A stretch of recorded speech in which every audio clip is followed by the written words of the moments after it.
Sold out. Lahat. Ang boses sa kabilang linya ng cellphone ay masigla, ngunit para kay Mariquit de la Cruz, ang balitang yon ay hindi nagdulot ng tuwa. Sa halip, isang pamilyar na kaba ang gumapang sa kanyang dibdib.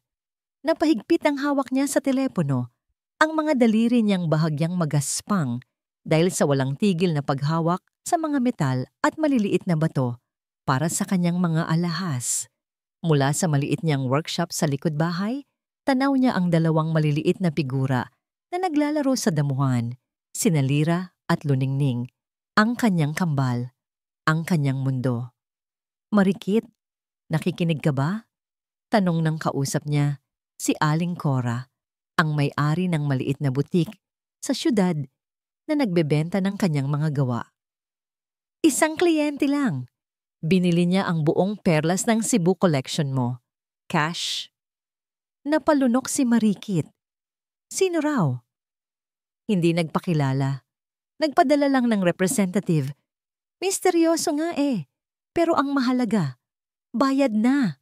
Ang laki ng kikitain mo. Pero hindi iyon ang mahalaga para kay Mariquit. Sa loob ng 5 taon, natuto siyang maging maingat. Natuto siyang mabuhay ng tahimik, nang walang malalaking alon, nang walang sorpresang magugulo sa mundong binuo niya para sa kanyang mga anak.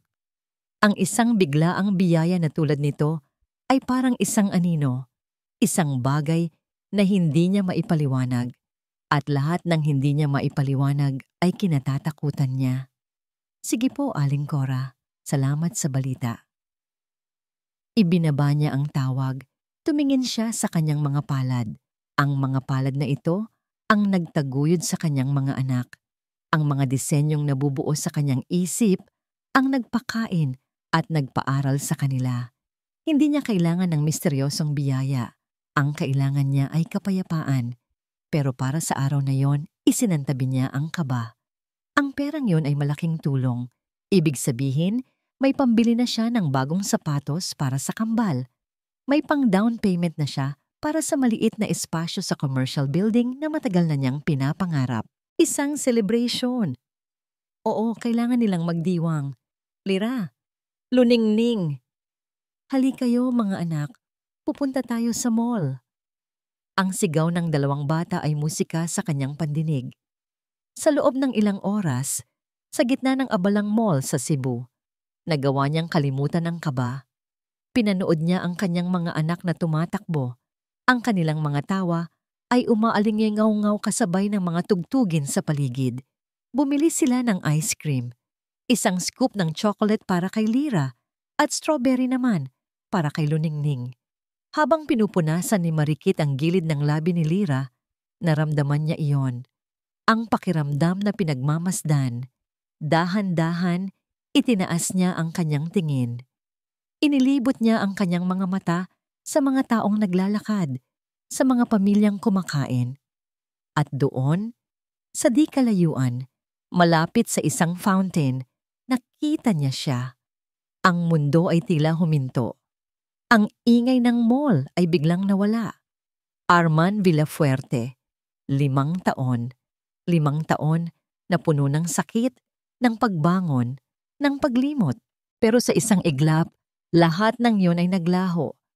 Naroon siya, nakatayo, nakasuot ng mamahaling suit na tila hindi nababagay sa init ng Cebu. Ang kanyang buhok ay mas maikli, ang kanyang mga balikat ay tila mas mabigat. Ngunit ang kanyang mukha, iyon pa rin ang mukha na minahal niya ng buong puso at winasak siya ng walang bakas. Ang kanilang mga mata ay nagtagpo. Nakita ni Mariquit ang gulat sa mukha ni Arman. Ang pagkalito. Ngunit ang gulat na yon ay napalitan ng ibang emosyon. Nang ang tingin ni Arman ay dahan-dahang bumaba mula sa mukha ni Mariquit patungo sa 2 batang nasa kanyang tabi. Pinanood ni Mariquit ang bawat pagbabago sa reaksyon ni Arman. Nakita niya ang pagkunot ng noo nito, ang bahagyang pagbuka ng kanyang mga labi. Ang mga mata ni Arman ay tila sinusuri ang bawat detalye sa mukha ng kambal. At pagkatapos, ang mga mata nito ay nanlaki. Dahil sa gitna ng maliliit na mukha ni Lira at Luningning, Sa gitna ng mamula-mulang pisngi at maliliit na ilong, naroon ang isang bagay na hindi maipagkakaila. Isang bagay na pamilyar, isang bagay na pag-aari ni Arman, ang kanyang mga mata. Iyon ang mga matang hindi nagsisinungaling. Isang malamig na takot ang bumalot sa buong katawan ni Marikit. Ito na yon, ang kinatatakutan niya. Ang bangungot na pilit niyang tinatakasan sa loob ng 5 taon ay naglalakad na ngayon sa kanyang harapan. Hindi na siya nag-isip. Ang tanging tumatakbo sa utak niya ay protektahanan sila. Tara na mga anak, anya. Ang kanyang boses ay nanginginig. Mabilis niyang hinila ang 2 bata. Hindi na pinansin ang pagtataka sa kanilang mga mukha. Mama, yung ice cream ko po. Reklamo ni Luningning. Pero hindi siya nakinig. Naglakad siya ng mabilis. Halos tumakbo, palayo sa fountain, palayo sa lalaking yon. Hindi siya lumingon. Alam niyang kung lilingon siya, hindi na niya kayang humakbang paalis. Pagdating sa kanilang bahay, nanginginig pa rin ang kanyang mga kamay habang isinasara ang pinto. Isinandal niya ang kanyang likod dito, humihingal, na para bang may humahabol sa kanya. Pinaupo niya ang mga bata sa sala at binuksan ang telebisyon. Kailangan niya ng ilang sandali. Ilang sandali para pakalmahin ang sarili. Bakit ngayon? Bakit dito? Ang lahat ng tanong ay bumabagabag sa kanyang isip. Nang biglang tumunog ang kanyang cellphone, isang text message mula sa isang numerong hindi niya kilala. Binuksan niya ito at ang mga salitang nabasa niya ay tila isang suntok na nagpahinto sa kanyang paghinga at sa pagtibok ng kanyang puso. Marikit, kailangan nating mag-usap. Alam kong mga anak natin sila. Ang suite ni Arman Villafuerte sa pinakamahal na hotel sa Cebu ay may tanawin ng buong syudad. Mula sa bintanang salamin, kitang-kita niya ang mga ilaw na kumikinang na parang mga bituin sa lupa. Maganda, tahimik. Pero para sa kanya, ang bawat ilaw na yon ay isang paalala ng 5 taon na nasayang. Hindi niya pinansin ang mamahaling alak na nakahain sa mesa. Hindi niya pinansin ang malambot na kama na nag-aanyaya. Ang tanging hawak niya ay isang lumang litrato na kinuha niya mula sa kanyang pitaka. Isang litrato nila ni Marikit, kuha sa isang beach dito rin sa Cebu. Nakangiti sila pareho, mga ngangiting abot hanggang sa kanilang mga mata, mga ngangiting wala ng bakas ngayon. Ang bigat sa kanyang dibdib ay tila isang malaking bato na hindi matanggal. Ang mga matang iyon, ang kanyang mga mata, sa mukha ng 2 anghel na hindi niya alam na nabubuhay pala sa mundo. Paulit-ulit na naglalaro sa kanyang isip ang eksena sa mall, ang pagtama ng kanilang paningin ni Marikit, ang takot at gulat sa mukha nito, at ang biglaang pagtakbo nito palayo. Hila-hila ang 2 bata na sagot sa lahat ng kanyang mga tanong sa loob ng 5 taon. 5 taon siyang nagtaka. 5 taon siyang nag-isip kung ano ang nangyari sa babaeng basta na lang nawala. Ngayon, alam na niya, hindi ito nawala. Itinago nito ang sarili. Itinago nito ang kanilang mga anak. Isinandal ni Arman ang kanyang ulo sa malamig na salamin ng bintana. Ang lamig ay hindi kayang pawiin ang apoy ng pagsisisi na sumusunog sa kanyang kaluluwa. Naalala niya ang gabing iyon, ang gabing sumira sa lahat. Nasa mansyon sila sa Manila. Ang kanyang ina, si Doña Amparo Villafuerte, ay umiiyak sa kanyang harapan. Ang mga papel ay nakakalat sa ibabaw ng lamesang gawa sa mahogany. Mga papel na nagsasabing babagsak na ang Villafuerte Shipping Lines. Arman, anak, humihikbing, sabi ng kanyang ina. Ang lahat ng pinaghirapan ng papa mo, mawawala. Magiging mahirap tayo. Paano na ang pangalan ng pamilya natin? May paraan, Mama. Gagawa ako ng paraan, sabi ng mas bata at mas tanga niyang bersyon. Umiling si Doña Amparo, ang mga luha ay patuloy sa pag-agos. May isang paraan. Ang mga de Salcedo, handa silang tulungan tayo. Pero may kondisyon. Alam na ni Arman kung ano ang kondisyong yun. Si Clarissa de Salcedo, ang babaeng matagal nang ipinipilit sa kanya ng kanyang ina. Isang kasal para iligtas ang isang imperyo. Hindi ko mahal si Clarissa, Mama. Si Marikit ang mahal ko. Pag-ibig? Tumawa ng mapait ang kanyang ina. Kakainin ba natin ang pag-ibig na yan kapag wala na tayong pera? Yung babaeng yan. Isang ampon, isang simpleng alahera. Ano ang maitutulong niya sa atin? Iiwan ka rin yan kapag nalaman niyang wala ka nang maibibigay sa kanya. Paulit-ulit. Walang katapusan. Ang panunumbat. Ang pagpiga sa kanyang konsensya. Sa huli, bumigay siya. Pinili niya ang pamilya. Pinili niya ang tungkulin. At sa pagpiling iyon, tinalikuran niya ang kanyang kaluluwa. Kinabukasan, lumipad siya pabalik ng Cebu para tapusin ang lahat. Pero hindi niya nagawa. Hindi niya kayang sabihin kay Marikit ang mga kasinungalingang yon. Kaya't umalis na lang siya. Walang paalam. Isang duwag. Ang akala niya, iyon na ang pinakamasakit na desisyon na ginawa niya. Nagkamali siya. Ang mas masakit ay ang malaman na sa kanyang pagtalikod, hindi lang isang babae ang kanyang iniwan, kundi isang buong pamilya. Bumalik si Arman sa kasalukuyan. Dinampot niya ang kanyang cellphone at tinawagan ng isang numero. Leo! Anya nang sagutin ang tawag. Arman, kamusta ang Cebu? Akala ko ba business trip yan? Tanong ng boses sa kabilang linya. Ang kanyang matalik na kaibigan at abogado. Si Leo Vargas. Hindi sumagot si Arman. Huminga siya ng malalim. Nakita ko siya, Leo. Natahimik ang kabilang linya. Alam ni Leo kung sino ang tinutukoy niya. At may mga anak siya. Kambal. Leo, kamukhang kamukha ko sila. Isang mahabang katahimikan. Arman, sigurado ka ba? Kailanman ay hindi pa ako naging ganito kasigurado sa buong buhay ko. Sagot ni Arman, ang kanyang boses ay basag. Kailangan ko ng tulong mo. Kailangan kong malaman ang lahat tungkol sa buhay niya sa loob ng 5 taon. Saan siya nakatira? Anong ginagawa niya? Alamin mo ang lahat, Leo. Pero pakiusap, gawin mo sa paraang hindi siya matatakot. Ayokong isipin niyang ginugulo ko na naman siya. Mas susunod, Arman. Mag-ingat ka dyan. Pagkatapos ng tawag, hindi na mapakali si Arman. Nagpalit siya ng damit at kinuha ang susi ng inarkilan niyang kotse. Nagmaneho siya ng walang direksyon hanggang sa dinala siya ng kanyang mga gulong sa isang pamilyar na lugar. Ang maliit na kalsada kung saan nakatira noon si Marikit. At doon, sa dulo ng kalsada, may isang maliit na bahay na may karatulang nakasabit sa labas. Marikit's Jewels, handcrafted with heart. Ang kanyang workshop, ang kanyang pangarap.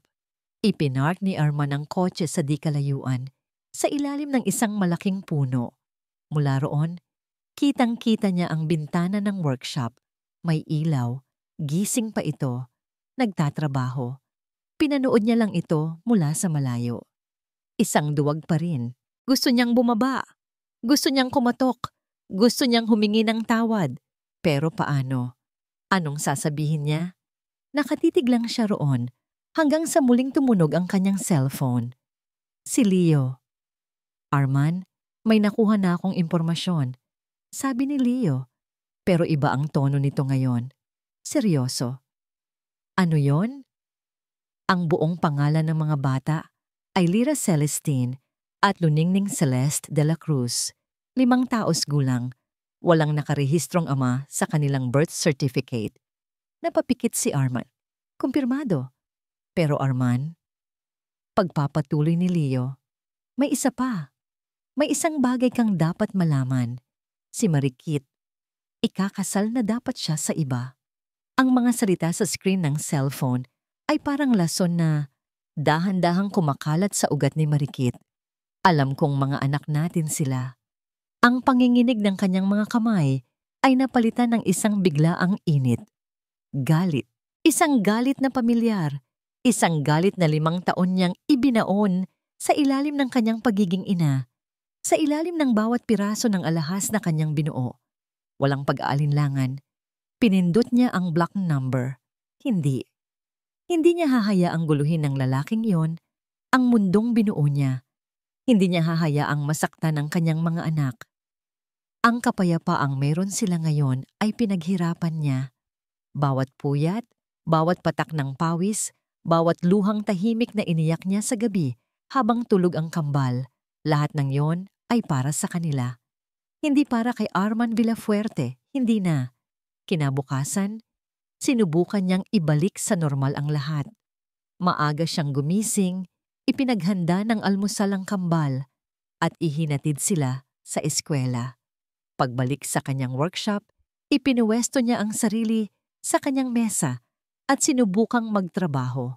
Ang tunog ng maliliit na martilyo at ang pagkinang ng mga bato ay ang kanyang naging kanlungan. Dito, siya ang may kontrol. Dito, ligtas sila. Pero ang katahimikan ay binasag ng isang katok sa pinto.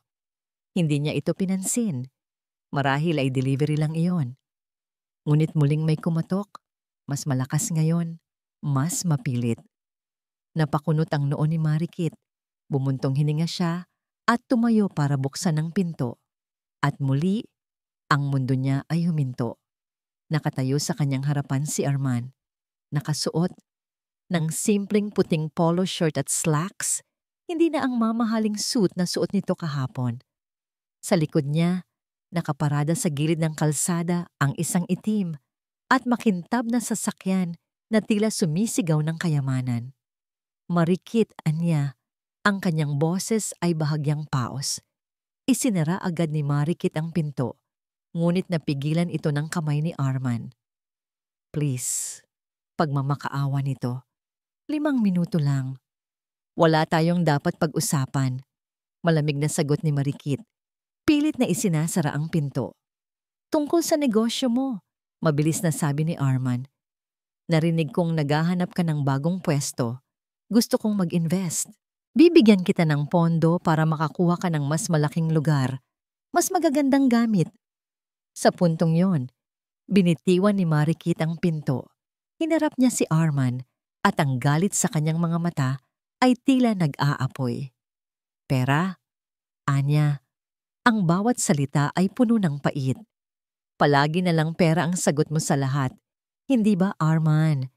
Ganyan mo inayos ang problema natin noon. At ganyan mo rin ba aayusin ngayon?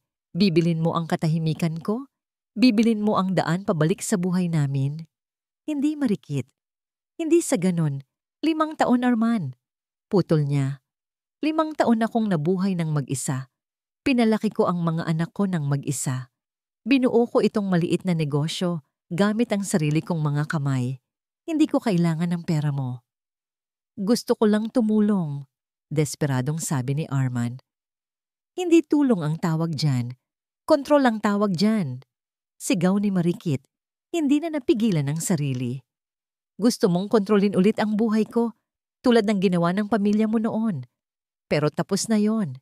Tapos na ako sa pagiging isang tau-tauhan sa laro ninyo. Sa gitna ng kanilang pagtatalo, bumukas ang pinto na nagdurugtong sa workshop at sa bahay. Lumabas sina Lira at Luningning, kagagaling lang sa kanilang pag-idlip. Mama? Tanong ni Lira. Kinukusot ang kanyang mga mata. Napatingin ang 2 bata sa lalaking kausap ng kanilang ina. Pareho silang napakunot noo, puno ng pagtataka. Mama, sino po siya? Tanong ni Luningning. Ang kanyang boses ay inosente at malambing. Ang tanong na yon ay tila isang punyal na sumaksak sa puso ng 2 matanda. Nakita ni Marikit ang sakit sa mga mata ni Arman. Isang sakit na mabilis na napalitan ng determinasyon. Ngunit para kay Marikit, ang tanong na yon ay isang babala. Isang paalala kung ano ang nakataya. Tumingin siya nang diretso kay Arman, ang kanyang mga mata ay nanlilisik. Narinig mo yon? Hindi ka nila kilala at mananatili itong ganito. Marikit, mga anak ko rin sila. Hindi! Mariing sabi ni Marikit, nawalan ka ng karapatan sa kanila Nung araw na tinalikuran mo ako, akin sila, akin lang. Sa huling pagkakataon, itinulak niya ang pinto ng buong lakas. Sa pagkakataong ito, hindi na pumigil si Arman. Ang pinto ay sumara ng malakas. Ang tunog ay tila isang putok ng baril sa tahimik na hapon. "Huwag ka nang babalik," bulong ni Marikit sa saradong pinto. Napasandal siya rito. Ang mga tuhod niya ay biglang nanghina. Niyakap niya ang kanyang kambal. Isinubsob ang kanyang muka sa kanilang maliliit na balikat.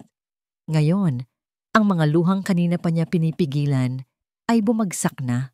Nang biglang mag-ring ang kanyang cellphone, nanginginig niyang kinuha ito mula sa kanyang bulsa. Iniisip na baka si Arman lang iyon na tumatawag sa ibang numero. Ngunit hindi. Isang numero mula sa Manila. Sinagot niya ito. "Hello, Marikit de la Cruz?" Ang boses sa kabilang linya ay malamig. Formal. May awtoridad. Isang boses na narinig na niya noon. Isang boses na nagdulot sa kanya ng bangungot. "Sino po ito?" tanong ni Marikit, kahit na alam na niya ang sagot. Nagkaroon ng isang maikling katahimikan bago sumagot ang babae. Ang bawat salita ay tila may bigat ng yelo. "This is Amparo Villafuerte. I think we need to meet." Ang bawat segundo ng biyahe ni Arman, pabalik ng Manila, ay parang isang pagtitiis. Ang eroplanong sinasakyan niya ay lumilipad palayo sa Cebu, palayo sa kanyang mga anak, palayo sa tanging pag-asang nagsisimula palang mabuo sa kanyang puso. Paglapag na paglapag niya, hindi na siya umuwi sa sarili niyang kondo. Dumiretso siya sa mansyon ng mga Villafuerte, isang palasyong marmol, na sa paningin niya ngayon ay isa na lang malamig na kulungan. Naabutan niya ang kanyang ina sa malawak na dining hall, nag-iisang umiinom ng tsa, napapalibutan ng katahimikan at karangyaan. Si Doña Amparo Villafuerte ay tumingala. Isang perpektong ngiti ang sumilay sa kanyang mga labi na para bang wala itong anumang ginawang mali. "Arman Hijo, you're back." Hindi ka man lang nagsabi. Malambing niyang sabi. Hindi pinansin ni Arman ang paglalambing na yon. Tumayo siya sa kabilang dulo ng mahabang lamesa. Ang kanyang mga kamay ay nakakuyom sa magkabilang gilid. "Bakit mo siya tinawagan, Mama?" Diretsong tanong niya. Ang kanyang boses ay walang bahid ng paggalang na dati niyang laging ipinapakita. Ang nangiti ni Doña Amparo ay bahagyang nawala. Ibinaba niya ang kanyang tasa. "Sino?" "Ang babaeng iyon." "Marikit ang pangalan niya, Ma. At oo, siya nga." Bumuntong hininga si Doña Amparo, isang buntong hiningang puno ng pag-arte na para bang siya ang biktima. "Gusto ko lang namang tumulong, Arman. Nalaman kong may mga apo pala ako. Hindi ba't karapatan kong malaman ang kalagayan nila? Karapatan kong siguraduhin na nasa mabuti silang mga kamay." Sa pamamagitan ng pagbabanta sa ina nila, sa pagtawag sa kanya na para bang isa siyang kriminal, tumaas ang boses ni Arman. "Hindi ko siya binantaan." Gitnang matanda, ang kanyang boses ay biglang naging matinis. "I just wanted to talk." Pero siya ang matigas. Siya ang ayaw makipag-usap. Ano ang itinatago niya, Arman? Naisip mo ba iyon? Lumakad si Doña Amparo palapit sa isang cabinet at may kinuha mula roon. Isang brown na folder. Dahan-dahan niya itong inilapag sa ibabaw ng makintab na lamesa at itinulak ito papalapit kay Arman. "Dahil nag-aalala ako para sa'yo, anak, nagtanong-tanong ako." Sabi niya sa isang mapang-unawang tono. "Para malaman kung anong klaseng buhay ang mayroon ang mga apo ko." Nag-aalangan man, binuksan ni Arman ang folder. Ang laman nito ay mga litrato at ilang dokumento. Mga litrato ni Marikit na may kasamang ibang lalaki. Isang lalaking nakangiti, mukhang mabait. May mga litrato rin sila kasama ang kambal na para bang isang masayang pamilya. "Sino to?" tanong ni Arman. Kahit na may hinala na siya. Siya si Marco Sandoval, may-ari ng isang restaurant sa Cebu. Paliwanag ni Doña Amparo, pinapanood ang bawat reaksyon sa mukha ng kanyang anak. At hindi lang sila magkaibigan, Arman. Sila ay engaged. Ikakasal na dapat sila nung 1 taon. Ang bawat salita ay parang suntok sa sikmura ni Arman. Naalala niya ang sinabi ni Leo. Engaged, ikakasal. Naghiwalay sila, pagpapatuloy ng kanyang ina. Pero ang tanong ay bakit? At bakit ngayon, sa biglaang pagbabalik mo, ay ganoon na lang ang pagtataboy niya sa'yo? Hindi mo ba naiisip, anak? Baka kaya ayaw kanyang pabalikin dahil masaya na siya sa iba. At ngayon lang niya ulit nakita na may pakinabang ka. Tumigil ka na, ma. Mariing sabi ni Arman. Isinasara ang folder. Hindi ganyang klase ng babae si Marikit. Talaga ba? Ngumisi si Doña Amparo. Ang babaeng hindi man lang nagawang sabihin sa'yo na may mga anak ka? Ang babaeng handa nang magpakasal sa iba? Gising, Arman. Ginagamit ka lang niya. Naramdaman ni Arman ang isang maliit na laso ng pagdududa na gumagapang sa kanyang puso. Pinilit niyang iwaksi ito. Kilala niya si Marikit. O baka, ang Marikit na kilala niya noon. Hindi ako naniniwala sa'yo, sabi niya. Ngunit maging sa sarili niyang pandinig, ang kanyang boses ay tila kulang sa paninindigan. Umalis siya sa dining hall at iniwan ang kanyang ina. Umakyat siya sa kanyang lumang kwarto, isang lugar na hindi na niya tinulugan sa loob ng maraming taon. Kinuha niya ang kanyang cellphone at sinubukang tawagan si Marikit. 1 ring, 2, 3. The number you have dialed is currently busy. Sinubukan niya ulit. At ulit, at ulit. Pareho lang ang resulta. Isinabog niya ang kanyang sarili sa kama. Napasabunot sa sariling buhok. Ang pagkabigo at galit ay naghahalo sa loob niya. Galit sa kanyang ina sa paninira nito. Galit sa sarili niya dahil sa isang maliit na bahagi niya, nagdududa siya. Sa ibaba, sa dining hall, dinampot ni Doña Amparo ang kanyang sariling cellphone. Ang mukha niya ay kalmado na. Ngunit ang kanyang mga mata ay malamig at puno ng kalkulasyon. Tinawagan niya ang kanyang personal assistant. Mag-book ka ng flight papuntang Cebu para sa akin. Utos niya, ang kanyang boses ay mahinahon, ngunit may bigat ng bakal. Bukas na bukas ng umaga, ibinaba niya ang tawag at tumingin sa kawalan. Oras na para tapusin ito. Bulong niya sa sarili. Pinili ni Marikit ang isang maliit na coffee shop sa labas ng mall, isang lugar na bukas at maraming tao. Kung may plano si Doña Amparo na gumawa ng eksena, mas mahihirapan itong gawin yon sa publiko. Dumating si Marikit 5 minuto bago ang napag-usapang oras. Simple lang ang kanyang suot, isang puting blusa at maong. Ang kanyang buhok ay nakatali lang ng simple. Umorder siya ng kape at naupo sa isang mesang malapit sa bintana. Eksaktong 3:00 ng hapon, isang itim na van ang huminto sa tapat ng coffee shop. Unang bumaba ang isang lalaking nakasuot ng barong na tila bodyguard at maingat nitong pinagbuksan ng pinto ang isang babae. Si Doña Amparo Villafuerte, sa personal, ay mas nakakatakot kaysa sa boses niya sa telepono. Nakasuot ito ng isang eleganteng terno na kulay krema, ang kanyang buhok ay perpektong nakaayos at ang bawat alahas sa kanyang katawan, mula sa hikaw na perlas hanggang sa kwintas na diamante, ay sumisigaw ng kapangyarihan. Naglakad siya papasok sa coffee shop na para bang pag-aari niya ang lugar. Ang lahat ng mga mata ay napunta sa kanya, ngunit hindi niya ito pinansin. Ang kanyang tingin ay nakatuon lamang sa isang tao. Kay Marikit. Naupo si Doña Amparo sa silyang nasa harapan ni Marikit nang hindi man lang nag-abalang bumati. Inilapag niya ang kanyang mamahaling Hermes bag sa katabing upuan. Tiningnan niya si Marikit mula ulo hanggang paa. Isang tingin na puno ng pag-insulto. Hindi ka pa rin nagbabago, Marikit. Anya. Ang kanyang boses ay kasing lamig ng yelo sa baso ng tubig sa mesa. Simple. Masyadong simple. Hindi sumagot si Marikit. Hinigpitan lang niya ang hawak sa kanyang tasa ng kape. Hindi na ako magpapaligoy-ligoy pa. Pagpapatuloy ng matanda. Inabot nito ang kanyang bag, may kinuha sa loob, at inilapag ito ng dahan-dahan sa ibabaw ng mesa. Isang tseke, 1,000,000, sabi ni Doña Amparo. Itinutulak ang tseke papalapit kay Marikit. 1,000,000 kapalit ng pananahimik mo at ng mga bata.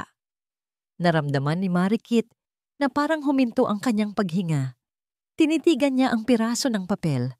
Nakasulat doon ang pangalan niya at ang halaga. Halagang kayang bumago ng kanyang buhay. Halagang kayang bilhin ang kinabukasan ng kanyang mga anak. Pero sa anong kapalit? Ang kanilang dignidad. Dahan-dahan, itinaas ni Marikit ang kanyang tingin mula sa tseke patungo sa mukha ni Doña Amparo. Hindi po nabibili ang mga anak ko, sabi niya. Ang kanyang boses ay mahina, ngunit matatag. Tumawa ng mahina si Doña Amparo, isang tawang nakakainsulto. Huwag na tayong maglokohan, Hija. Alam ko ang sitwasyon mo. Mahirap magpalaki ng 2 anak ng mag-isa. Isipin mo ito bilang isang tulong para sa kinabukasan ng mga bata. Malayo ang mararating nila sa halagang yan. Malayo sa gulo. Malayo sa pamilya namin. Malayo kay Arman. Ang tanging gulo sa buhay namin ay kayo. Matapang na sagot ni Marikit. Ang mukha ni Doña Amparo ay biglang sumama. Makinig ka sa akin, babae. Si Arman ay may responsibilidad. May pangalan siyang inaalagaan. Hindi siya pwedeng magkaroon ng basta-bastang pamilya. Itong ginagawa ko ay para sa kapakanan niya. Sa puntong yon, hindi na napigilan ni Marikit ang pag-init ng kanyang mga mata. Kapakanan niya. O kapakanan ninyo. 5 taon na ang nakalipas. Sinira ninyo ang buhay ko. Ang buhay namin. At ngayon, babalik kayo para tapusin ang hindi ninyo natapos? Kung kinakailangan, malamig na sagot ng matanda. Kaya kunin mo na ang tseke at umalis kayo.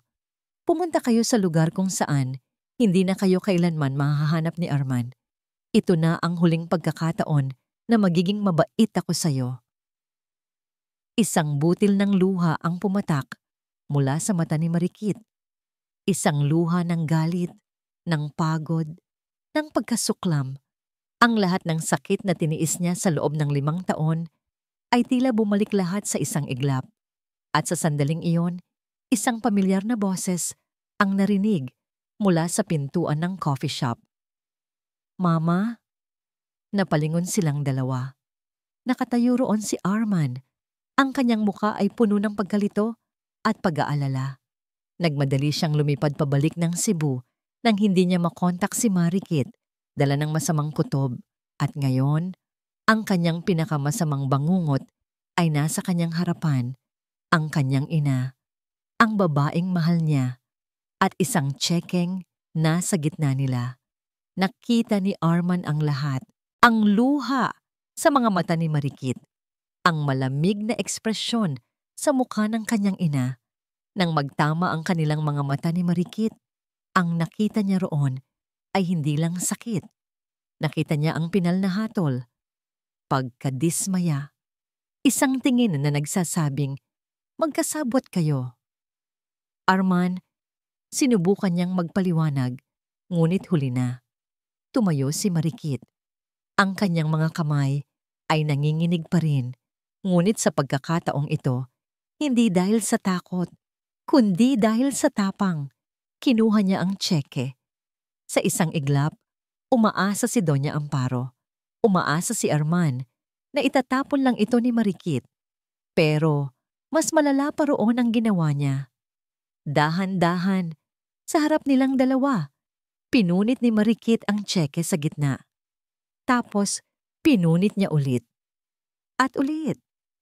Hanggang sa ang 1,000,000 piso ay naging maliliit na piraso ng papel na lang. Binitiwan niya ang mga piraso sa ibabaw ng mesa. Ang ilan ay nilipad ng hangin mula sa aircon. Tumingin siya ng diretso kay Arman. Ang kanyang mga mata ay basang-basa na ng luha. Ngunit ang kanyang boses ay hindi kailanman naging ganito kalinaw. Mula ngayon, Arman Villafuerte, ituring mo nang hindi tayo nagkakilala.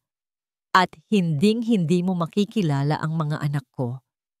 Tumalikod siya at naglakad palayo.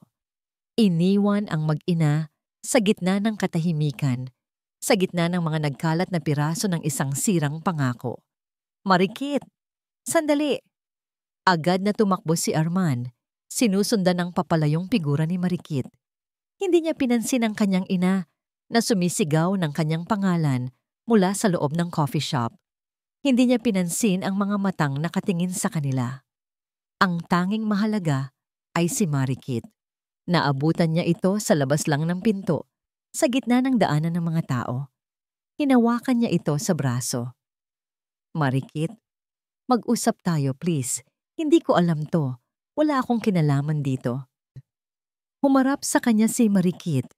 Ang mukha nito ay basang-basa ng luha, ngunit ang mga mata nito ay nagliliyab sa galit.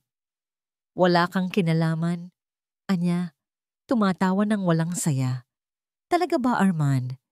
Nagkataon lang na nandito ka? Nagkataon lang na kung kailan ka bumalik, bigla na lang susulpot ang nanay mo na may dalang 1,000,000 piso para patahimikin ako?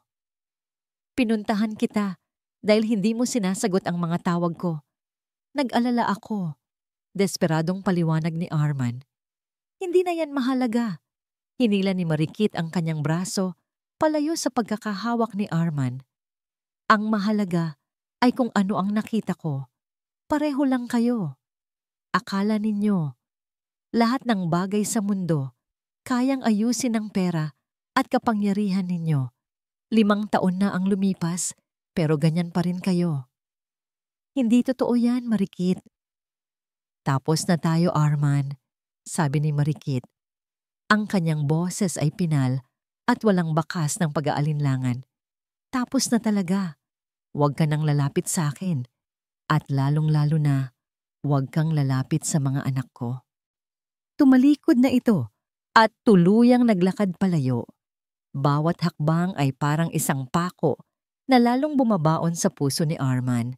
Pinanood niya lang ito hanggang sa maglaho sa gitna ng maraming tao. Naiwan siyang nakatayo roon, mag-isa. Pakiramdam niya, siya ang pinakawalang kwentang tao sa buong mundo.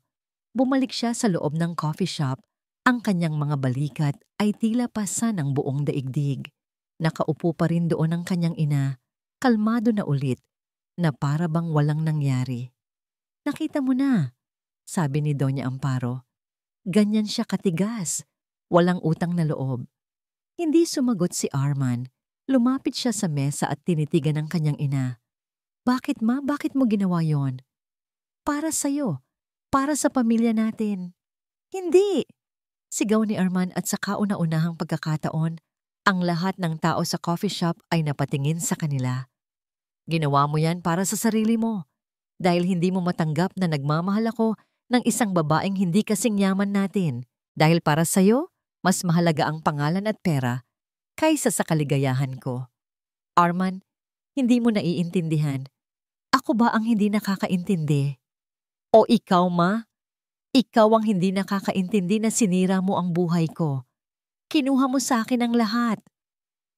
Hindi na niya hinintay ang sagot nito. Mabilis siyang tumalikod at umalis. Nagmaneho siya pabalik sa hotel. Ang mga kamay ay nanginginig sa manibela.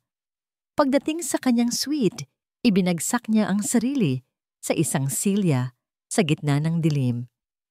Hindi niya binuksan ang ilaw. Gusto niyang manatili sa dilim. Dahil ang dilim sa kwarto ay kapareho ng dilim na bumabalot ngayon sa kanyang puso. Nawala na ang lahat. Ang babaeng mahal niya, ngayon ay galit na galit sa kanya. Ang mga anak na ngayon niya lang nalaman na mayroon siya, ay hindi na niya kailanman makikilala. Ang pamilyang pinili niyang iligtas, 5 taon na ang nakalipas, ay siya palang sumisira sa kanya. Wala nang natira. Kabiguan, pagsisisi, isang malaking kawalan. Kinuha niya ang bote ng alak sa mesa at diretsong ininuman mula roon. Ang pait ng alak ay hindi kayang tumbasan ang pait na nararamdaman niya. Sa gitna ng kanyang pag-iisa, At pagkalunod sa sariling awa, tumunog ang kanyang cellphone. Isang numero na hindi pamilyar, pero dahil wala na siyang pakialam, sinagot niya ito. Hello? Anya, ang boses ay magaspang dahil sa alak at sakit. Arman? Si Tito Miguel mo to. Napakunot ang noo ni Arman. Si Miguel Villafuerte, ang nakababatang kapatid ng kanyang yumaong ama. Isang taong tahimik at laging nasa anino lang ng kanyang ina. Tito, bakit po kayo napatawag? Narinig ni Arman ang isang malalim na buntong hininga mula sa kabilang linya. Arman, nasaan ka? Nasa Cebu. Narinig ko ang nangyari. Tumawag ang mama mo. Galit na galit, Arman. Hindi ko na kaya. Hindi ko na kayang manahimik. Anong ibig niyong sabihin, Tito? Muling bumuntong hininga si Tito Miguel. Isang tunog na puno ng bigat at pagsisisi. Arman, may isang bagay kang kailangang malaman. Isang katotohanan tungkol sa nangyari 5 taon na ang nakalipas. Tungkol sa sinasabing pagbagsak ng kumpanya. Nagkaroon ng isang nakabibinging katahimikan bago binitawan ni Tito Miguel ang mga salitang babago sa lahat. Anak, niloko ka ng mama mo. Niloko niya tayong lahat. Ang mga salitang binitiwan ni Tito Miguel ay parang isang malakas na kulog na yumanig sa buong pagkatao ni Arman. Anong sabi ninyo, Tito? Nauutal niyang tanong. Biglang nawala ang epekto ng alak sa kanyang sistema. Magkita tayo, sabi ng kanyang tiyuhin. Hindi ito pwedeng pag-usapan sa telepono. May alam akong maliit na bar dyan malapit sa port. Magpapadala ako ng address. Pagkatapos ng tawag, tulala si Arman. Niloko? Niloko siya ng sarili niyang ina? Ang ideya ay napaka-imposible. Ngunit sa isang sulok ng kanyang isip, may isang bahaging nagsasabing may katotohanan ito. Isang bahaging nag-uugnay sa lahat ng mga piraso ng palaisipan. Nagmamadali siyang nagbihis at nagpunta sa lugar na sinabi ng kanyang tiyuhin. Isa iyong luma at tahimik na bar na amoy alat ng dagat at lumang kahoy. Naabutan niya si Tito Miguel na nakaupo sa isang madilim na sulok. May isang baso ng beer sa kanyang harapan. Si Miguel Villafuerte ay isang simpleng tao, kabaliktaran ng kanyang kapatid na ama ni Arman. Palagi itong nasa likod ng mga eksena, kontento na sa maliit na posisyon sa kumpanya, malayo sa ambisyon ni Doña Amparo. Tito, bati ni Arman.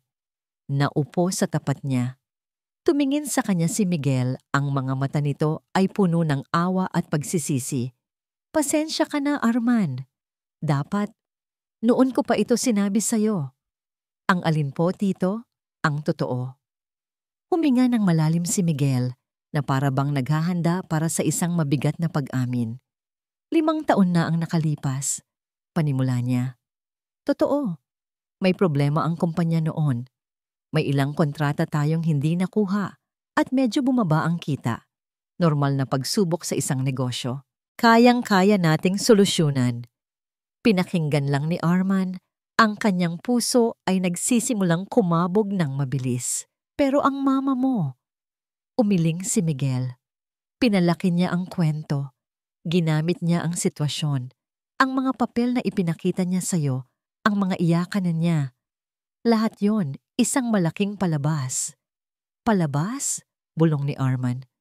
Oo, isang palabas na idinisenyo para takutin ka. Para isipin mong wala ka ng ibang pagpipilian. Para iwan mo ang babaeng mahal mo kapalit ng isang kasal na magpapalakas, lalo sa apelyido natin. Ang totoo, Arman, kahit kailan ay hindi nalagay sa panganib na malugi ang Villafuerte Shipping Lines. Oo, humina, pero hindi malulugi. Ang bawat salita ay parang isang matulis na kutsilyo na paulit-ulit na itinarak sa dibdib ni Arman. Nagpatuloy si Miguel. Ang kanyang boses ay puno ng pait. Naalala ko pa, noong bumalik ka galing Cebu, noong sinabi mong tapos na kayo ni Marikit. Nakita ko ang nangiti sa mukha ng mama mo. Isang ngiting tagumpay. Doon ko nalaman na nagtagumpay siya sa kanyang plano. At ako, wala akong ginawa. Nadala ako sa takot. Pinili kong manahimik at pinagsisisihan ko yon araw-araw. Hindi makapagsalita si Arman. Ang kanyang isip ay naglakbay pabalik sa nakaraan. Ang mga luha ng kanyang ina, ang kanyang mga salita, ang kanyang pagmamakaawa. Lahat kasinungalingan. Ang sakripisyo niya, ang sakit na tiniis niya, ang 5 taon na inakala niyang ginagawa niya ang tama para sa kanyang pamilya. Lahat walang kabuluhan. Lahat nakabase sa isang malaking, makasariling kasinungalingan. Bakit? Iyon lang ang salitang lumabas sa bibig ni Arman, isang tanong na hindi para sa kanyang tiyuhin, kundi para sa hangin, para sa buong mundo. Bakit niya gagawin yun? Dahil hindi niya matanggap si Marikit. Simpleng sagot ni Miguel. Para sa kanya, hindi nababagay ang isang ampon na walang yaman sa pamilya natin. Para sa kanya, isa kang tropeyo, Arman. Isang hari na dapat ikasal sa isang reyna. Hindi sa isang ordinaryong babae, gaano man siya kamahal ng hari. Ang sakit na naramdaman ni Arman kanina dahil sa pag-alis ni Marikit ay napalitan. Napalitan ng isang emosyong mas malakas, mas mapanira. Galit. Isang galit na dalisay at nag-aalab. Galit hindi lang para sa sarili niya, kundi para kay Marikit, para sa 5 taon na ninakaw sa kanila, para sa 2 anak na lumaking walang ama dahil sa isang kasinungalingan. Ang pakiramdam ng pagiging biktima ay biglang nawala. Napalitan ito ng isang matinding kalinawan. Tumayo si Arman. Ang kanyang mga mata na kanina lang ay puno ng kawalan ng pag-asa, ngayon ay matatag at puno ng apoy. Tumingin siya sa kanyang tiyuhin. Salamat, tito.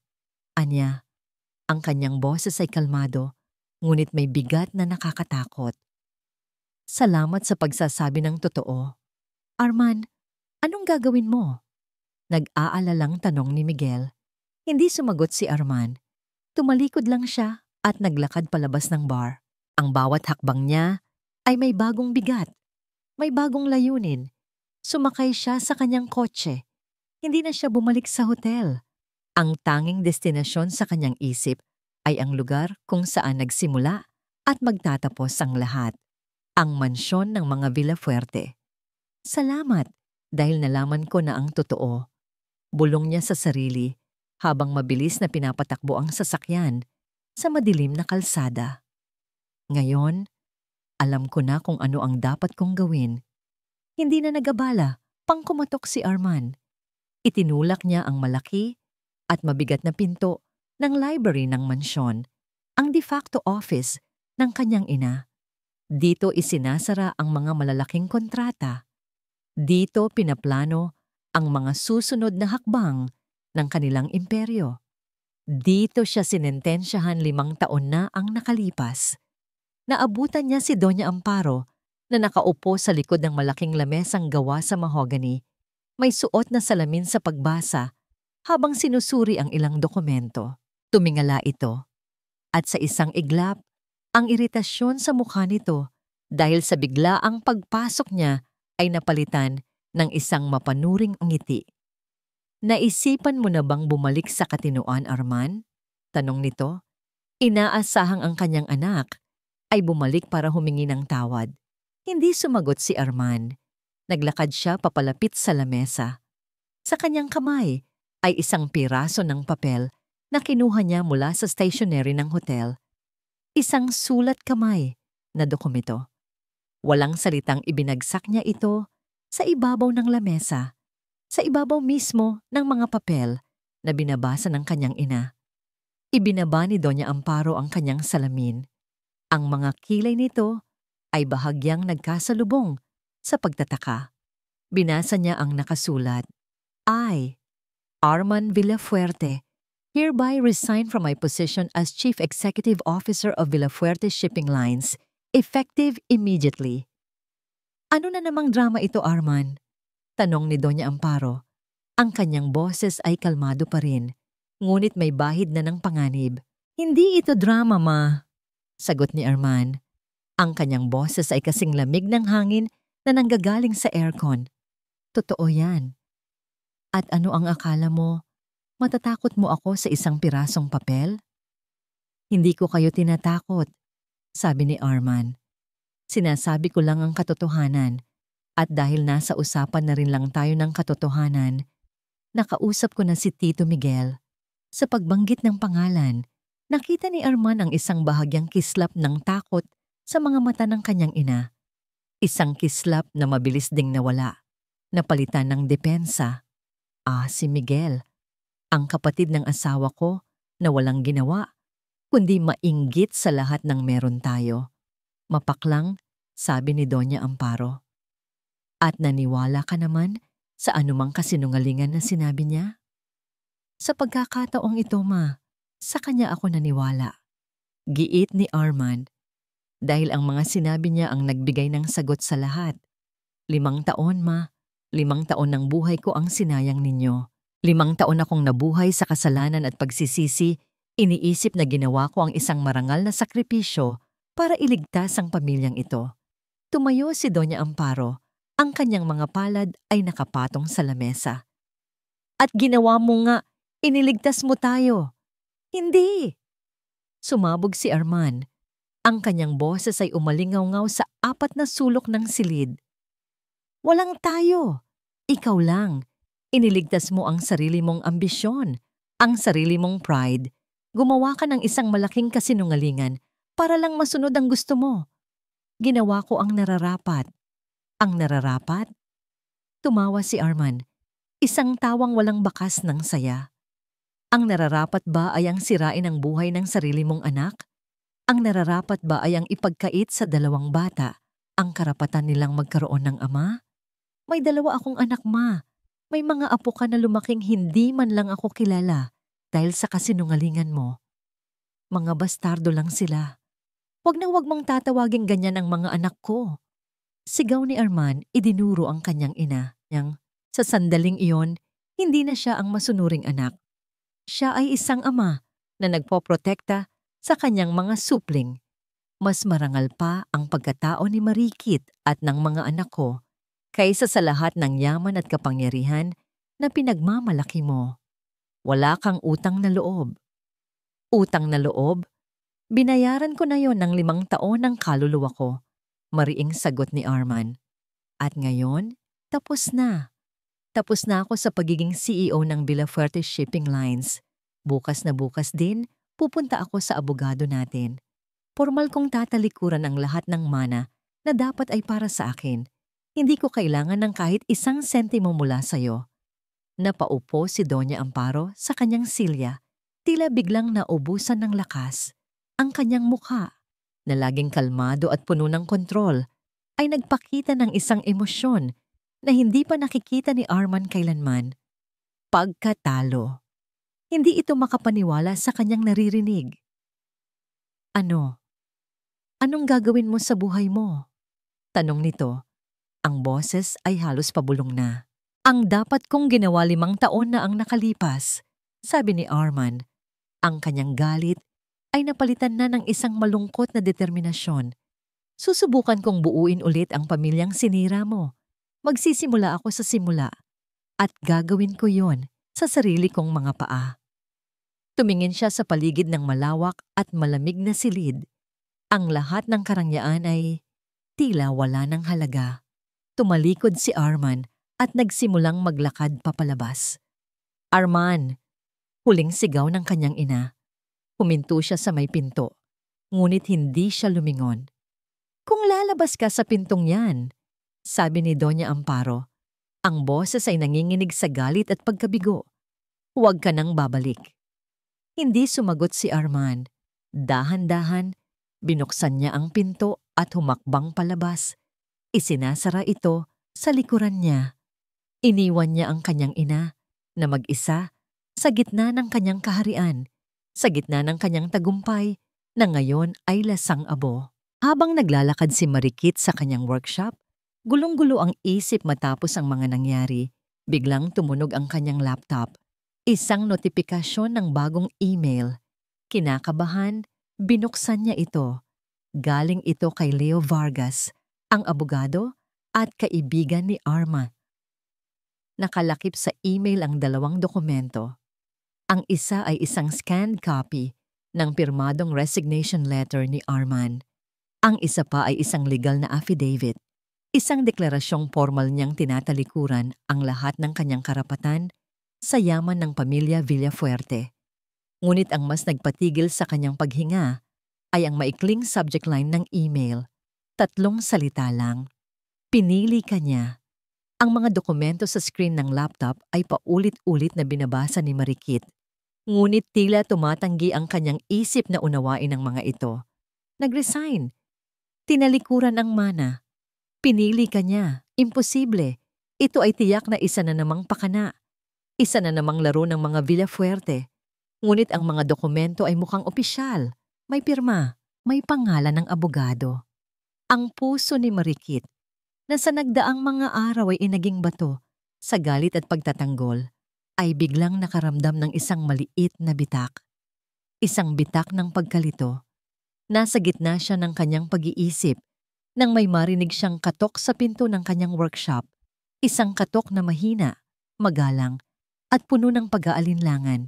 Hindi niya ito pinansin, ngunit muling may kumatok. Ganoon pa ring katok. Hindi mapilit, ngunit hindi rin sumusuko. Dahan-dahan siyang tumayo. Sumilip siya sa maliit na siwang sa kanyang bintana. At ang nakita niya ay nagpatigil sa kanyang paghinga. Nakatayo sa labas si Arman, ngunit hindi ito ang Arman na nakita niya kahapon. Ang mamahaling sasakyan ay wala na. Ang kanyang suot ay isa na lang simpleng itim na t-shirt at kupas na maong. May dala siyang isang maliit na backpack na tila iyon na lang ang buo niyang pag-aari sa mundo. Mukha siyang pagod, mukha siyang basag.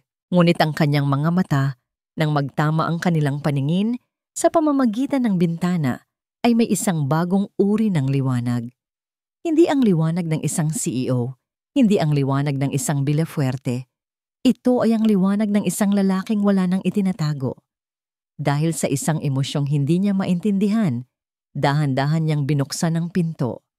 Nakatayo lang sila roon ng ilang segundo, magkaharap, pinapakinggan ang katahimikan sa pagitan nila. Wala na, panimula ni Arman. Ang kanyang boses ay mahina, ngunit malinaw. Ang posisyon, ang pera, ang apelyido, binitiwan ko ng lahat. Hindi sumagot si Marikit. Hinintay lang niya. Alam ko na ang totoo, Marikit, pagpapatuloy niya. Alam ko na ang tungkol sa kasinungalingan ni Mama, 5 taon na ang nakalipas. Walang pagkalugi. Isang malaking palabas lang ang lahat para paghiwalayin tayo. At ako, ang tanga ko, dahil naniwala ako. Ang mga salitang yon ay tumama kay Marikit. Ang lahat ng galit na naramdaman niya para sa kanya ay biglang nagkaroon ng ibang kahulugan. Hindi siya ang kontrabida. Isa rin siyang biktima. Marikit, wala ako ritong dalang kontrata, sabi ni Arman. Itinataas ang kanyang mga kamay na para bang sumusuko. Wala akong dalang tseke. Wala akong maipapangakong magarang buhay. Ang tanging dala ko lang ay ang sarili ko at ang isang sorry na huli na ng 5 taon. Tumingin siya ng diretso sa mga mata ni Marikit at sa pagkakataong ito, nakita ni Marikit ang kaluluwa ni Arman. Walang harang, walang kasinungalingan. Patawad, anya. Ang kanyang boses ay nabasag. Patawad dahil naging duwag ako. Patawad dahil hindi kita ipinaglaban. Patawad dahil hinayaan kong lumaki ang mga anak natin nang wala ako. Iyon ang pinakamalaking pagkakamali ng buhay ko. At kung hindi mo ako mapapatawad, maiintindihan ko. Huminga siya ng malalim. Hindi ako nandito para hilinging bumalik ka sa akin. Nandito ako para humingi ng isang pagkakataon. Isang pagkakataon na maging ama sa kanila. Hayaan mo akong bumawi, Marikit. Kahit sa pinakasimpleng paraan, hayaan mo akong ipakita sa kanila na hindi ko man sila nakasama sa simula. Pero nandito ako para sa kanila hanggang sa huli. Ang pader na binuo ni Marikit sa paligid ng kanyang puso sa loob ng 5 taon ay unti-unting gumuho. Ang mga luhang dumaloy sa kanyang mga mata ngayon ay hindi na dahil sa galit. Ito ay dahil sa isang sakit na sa wakas ay nagsisimula ng maghilom. Sa gitna ng kanilang emosyonal na sandali, biglang bumukas ang pinto mula sa bahay. Lumabas sina Lyra at Luningning. Kagigising lang mula sa kanilang tanghaling pagtulog, yakap-yakap ang kanilang mga unan. Napahinto sila nang makita nila ang lalaking estranghero na kausap ng kanilang ina. Pareho silang napatingin dito, ang kanilang mga mata, ang mga matang minana nila mula sa kanya, ay puno ng pagtataka. Hindi gumalaw si Arman. Tila natatakot siyang huminga. Tinitigan lang niya ang 2 anghel sa kanyang harapan, ang kanyang mga anak. Dahan-dahan, lumapit si Lyra, ang mas matapang sa 2. Huminto siya sa harap ni Arman at tiningala ito. Iniangat niya ang hawak niyang maliit na laruang kotse. "Tito," sabi niya sa kanyang maliit at matinis na boses, "gusto mo pong makipaglaro sa amin?" Ang simpleng tanong na yon ay ang tanging basbas na kailangan ni Arman. Tumingin siya kay Marikit, ang kanyang mga mata ay nagtatanong, humihingi ng pahintulot. Nakita ni Marikit ang eksena sa kanyang harapan, ang lalaking handang isuko ang lahat, at ang 2 batang inosenteng nag-aalok ng pagtanggap. Dahan-dahan, tumango siya. Isang tango lang. Ngunit para kay Arman, ang isang tangong yon ay ang buong mundo. Ang pagtanggap ni Marikit ay hindi isang malaking pagsabog ng emosyon. Ito ay isang dahan-dahan at tahimik na pagbubukas ng pinto. Sa mga sumunod na araw, hinayaan niyang pumasok si Arman sa mundo nila. Ngunit may mga hangganan. Puwede niya itong dalawin ang mga bata tuwing hapon. Puwede niya silang isama sa parke o sa beach, basta't kasama si Marikit. Bawat kilos ni Arman ay nasa ilalim ng kanyang mapagmasid na mga mata. At ang nakita niya ay unti-unting nagpapalambot sa kanyang puso. Nakita niya ang isang Arman na malayo sa CEO na kanyang kilala. Nakita niya ang isang lalaking handang magmukhang katawa-tawa para lang mapatawa ang kambal. Nakita niya itong nauutal habang sinusubukang magbasa ng fairy tale book na tila mas mahirap pa iyon kaysa sa pagharap sa board of directors. Nakita niya ang pagiging clumsy nito sa pag-aayos ng buhok ni Luningning at ang walang katapusang pasensya nito sa pagsagot sa lahat ng bakit ni Lyra. Isang hapon, habang naglalaro sila sa dalampasigan, abala si Marikit sa pag-aayos ng kanilang mga gamit nang mapansin niyang nawawala ang hikaw na suot ni Luningning, isa sa mga unang disenyo na ginawa niya. "Naku, nasaan na kaya yon?" Nag-aalalang sabi ni Marikit. Walang imik na tumayo si Arman. Sa loob ng halos 1 oras, sa ilalim ng mainit na sikat ng araw, matiyagan niyang kinapa ang buhangin, butil-butil, hanggang sa wakas ay nakita niya ang kumikinang na maliit na perlas. Inabot niya ito kay Marikit. Ang kanyang mukha ay pawisan, ngunit ang kanyang mga mata ay puno ng isang simpleng kasiyahan. Sa sandaling iyon, nakita ni Marikit hindi si Arman Villafuerte, kundi si Arman lang. Ang lalaking minahal niya. Ang lalaking handang gawin ang lahat, hindi dahil sa utos, kundi dahil gusto niya. Isang gabi, matapos niyang ihatid ang natutulog ng kambal sa kanilang silid, naabutan niya si Arman sa workshop. Tahimik na pinupulot ang mga nagkalat na maliliit na bato sa sahig. "Hindi mo kailangang gawin yan," sabi ni Marikit. Tumingala si Arman at ngumiti. Gusto kong tumulong." Naupo si Marikit sa kanyang upuan at sa kauna-unahang pagkakataon, nag-usap sila ng walang galit, walang pader sa pagitan nila. "Bakit mo hinayaang pakasalan ka ni Marco?" Tanong ni Arman, hindi sa paraang nanunumbat, kundi sa paraang gustong umunawa. Huminga ng malalim si Marikit. "Dahil pagod na ako noon, Arman. Pagod na akong mag-isa. Mabait si Marco. Akala ko, kaya kong ibigay sa mga anak ko ang isang buong pamilya. Akala ko, Kaya kong turuan ang sarili kong mahalin siya. Pero hindi ko kaya. Umamin si Marikit. Ang kanyang boses ay isang bulong. Dahil sa tuwing tinitingnan ko ang mga anak ko, sa tuwing nakikita ko ang mga mata nila, ikaw ang nakikita ko. Isinuli ko ang singsing bago pa man kami makapagplano ng kasal. Hindi magiging patas para sa kanya. Isang mahabang katahimikan ang namagitan sa kanila. Isang katahimikang puno ng mga salitang hindi na kailangang bigkasin. Wala akong ibang ginawa kundi saktan ka, sabi ni Arman. Puno ng pagsisisi. Umiling si Marikit. Sinaktan mo ako, oo, pero binigyan mo rin ako ng 2 pinakamagandang bagay sa buhay ko. Naglakas loob si Arman na abutin ang kamay ni Marikit na nakapatong sa mesa. Ang kamay na magaspang dahil sa trabaho. Hinawakan niya ito ng marahan. Hindi ito binawi ni Marikit. Paano kung... Simula ni Arman, ang kanyang boses ay halos isang bulong. Hinigpitan niya ng bahagya ang hawak sa kamay ni Marikit. Paano kung subukan nating bumuo ng bago? Natahimik si Marikit. Tumingin siya sa kanilang mga kamay na magkahawak. Naramdaman niya ang init mula sa palad ni Arman. Isang init na matagal nang hinahanap ng kanyang nanlalamig na puso. Hindi yung dati, paglilinaw ni Arman, na para bang nababasa niya ang takot sa isip ni Marikit. Hindi yung nakaraan, isang bagay na sa atin lang. Mula sa simula, tumingin si Arman sa paligid ng maliit na workshop, sa mga pader na puno ng mga sketch ng alahas, sa mga kagamitang pinagpaguran ni Marikit, sa bawat sulok na saksi sa kanyang pagbangon. May ideya ako, sabi niya, at sa pagkakataong ito, may isang bagong sigla sa kanyang boses. Imbes na isang malaking jewelry store sa syudad na pangarap ko para sa iyo noon, paano kung isang lugar lang na para sa atin? Napakunot ang noo ni Marikit. Anong lugar?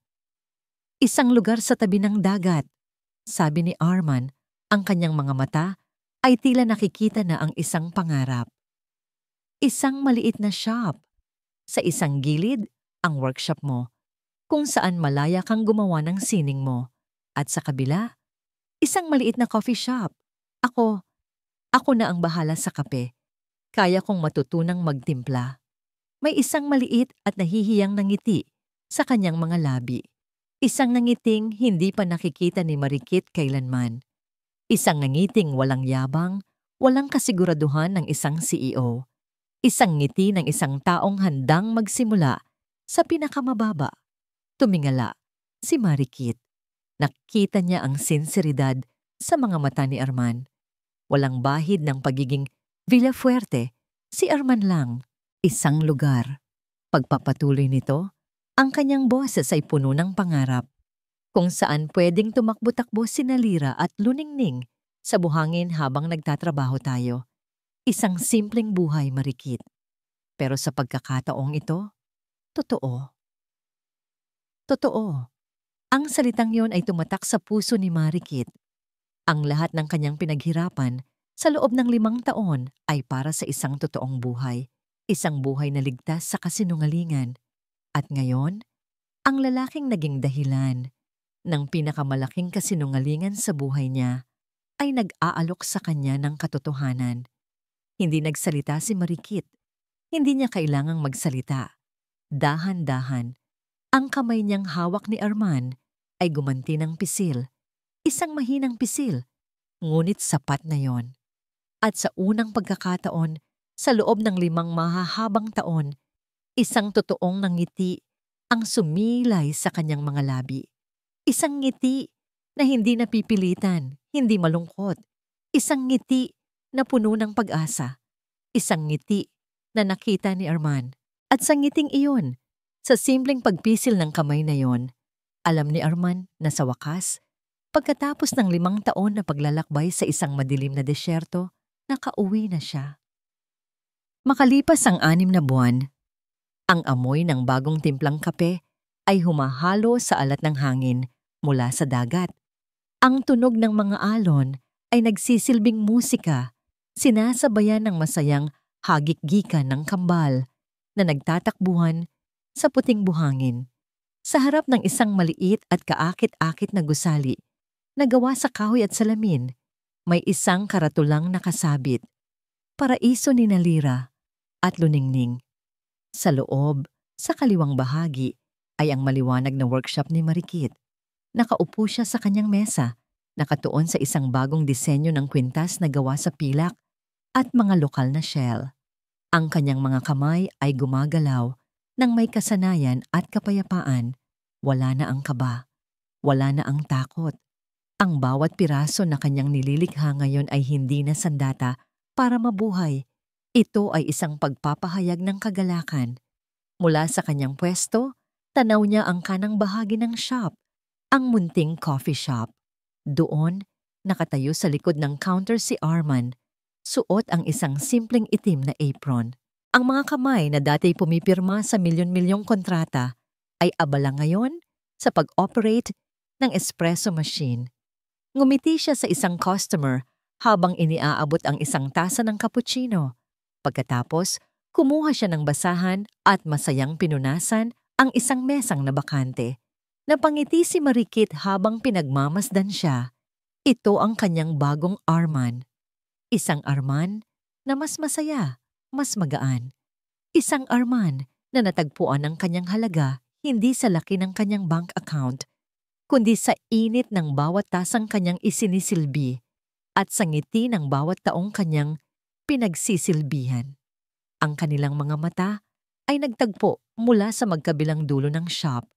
Nginitian siya ni Arman, isang nangiting para sa kanya lang, isang nangiting nagsasabing, ito na yon, ito ang buhay natin. Sa di kalayuan, sa kalsadang nasa itaas ng dalampasigan, isang itim at eleganteng kotse ang huminto. Sa loob, mula sa tinted na bintana, pinanood ni Doña Amparo ang lahat. Nakita niya ang maliit na shop. Nakita niya ang mga apo niyang masayang naglalaro. Nakita niya si Marikit, payapa sa kanyang sining. At nakita niya ang kanyang anak, si Arman, na nagpupunas ng mesa na may ngiti sa labi. Walang galit sa kanyang puso. Ang naroon na lang ay isang mapait na pagsisisi at isang kakaibang kapayapaan. Napagtanto niya, sa wakas, na ang kaligayahang pilit niyang inagaw sa kanyang anak ay natagpuan pa rin nito sa isang paraang hindi niya kailanman inakala o inunawa. Hindi na niya sinubukang lumapit. Alam niyang wala na siyang lugar doon. Pagkatapos ng ilang sandali, umandar na ang kotse at tuluyan ng naglaho. Pagsapit ng hapon, nang paunti na ang mga customer, lumabas si Marikit mula sa kanyang workshop at lumapit kay Arman. Inabutan siya nito ng isang tasa ng kanyang paboritong kape. Pagod ka na ba? Tanong ni Marikit. Umiling si Arman at inakbayan siya. Hindi ako napapagod dito.